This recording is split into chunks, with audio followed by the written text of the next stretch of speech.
kawan-kawan, sebelum nonton video ini jangan lupa subscribe, like, komen, dan share.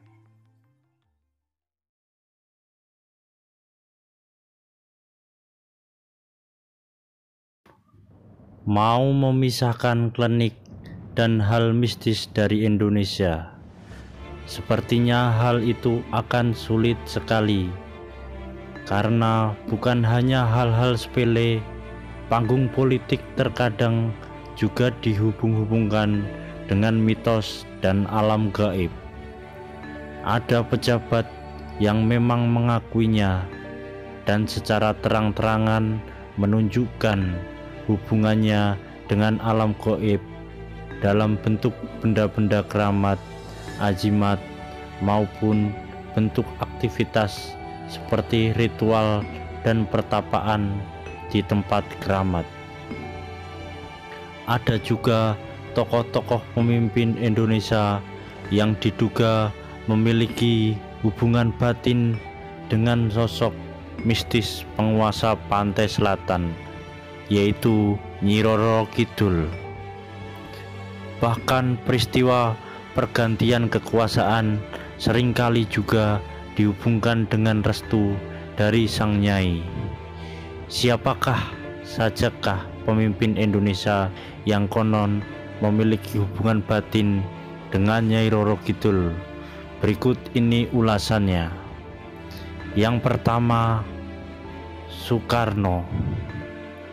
Para tokoh supranatural banyak yang mengakui bahwa hampir semua penguasa Indonesia memiliki hubungan batin dengan sosok Nyi Roro Kidul.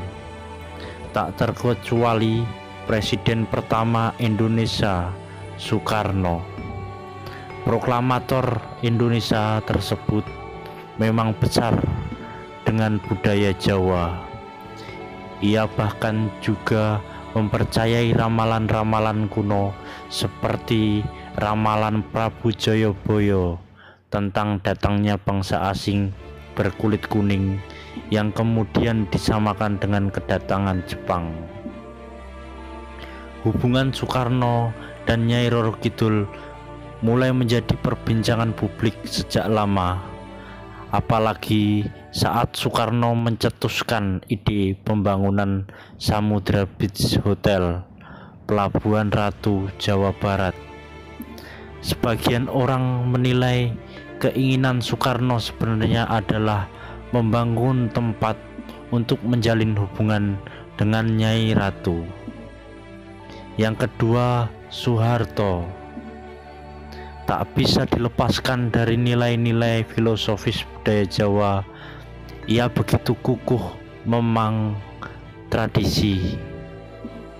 Banyak orang-orang di dekatnya yang mengatakan aktivitas spiritual seperti semedi dan puasa adalah hal yang biasa bagi penguasa Orde Baru ini.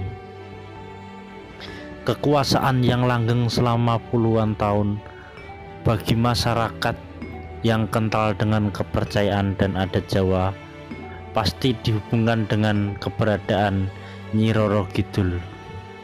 Nyi Roro Kidul juga dianggap sebagai simbol yang menjaga keseimbangan Nusantara. Sesuai dengan Soeharto yang sangat kental dengan filosofis Jawa, khususnya untuk hal keserasian antara manusia dan alam semesta.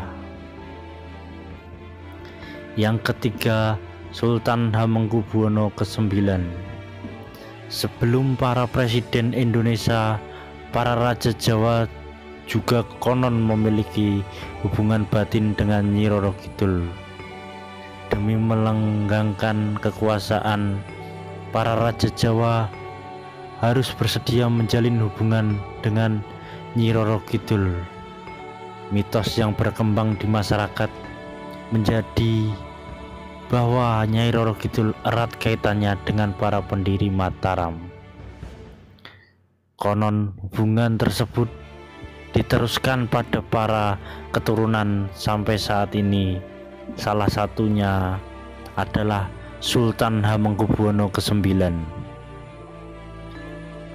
Hamengkubuwono ke-9 bukan hanya seorang raja, tapi beliau adalah tokoh pejuang Indonesia yang pernah menjabat sebagai wakil presiden Indonesia. Hamengkubuwono IX pernah menceritakan perihal pengalaman spiritualnya bertemu dengan Nyi Roro Kidul. Makhluk gaib tersebut digambarkan dengan wujud wanita cantik saat bulan purnama dan sebagai wanita tua di waktu yang lain. Yang keempat, Joko Widodo, Presiden Indonesia yang baru.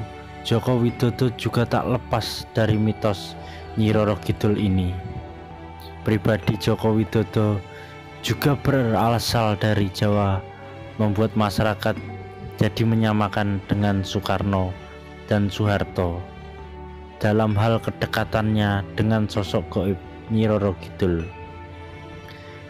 Publik sempat heboh dengan isu-isu klinik yang memberitakan bahwa pasukan Nyi Roro Kidul ikut mengawal Joko Widodo saat pawai mengendarai kereta kencana setelah ia resmi menjadi presiden.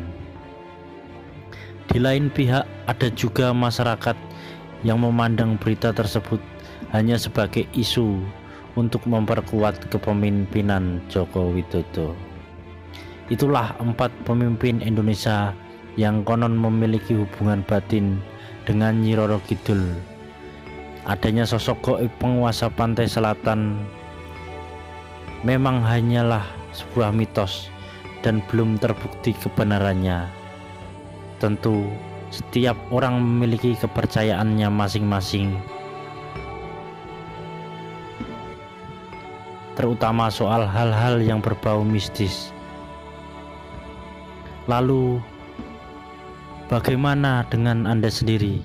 Percayakah dengan mitos tersebut? Silahkan tuliskan komentar Anda di bawah ini.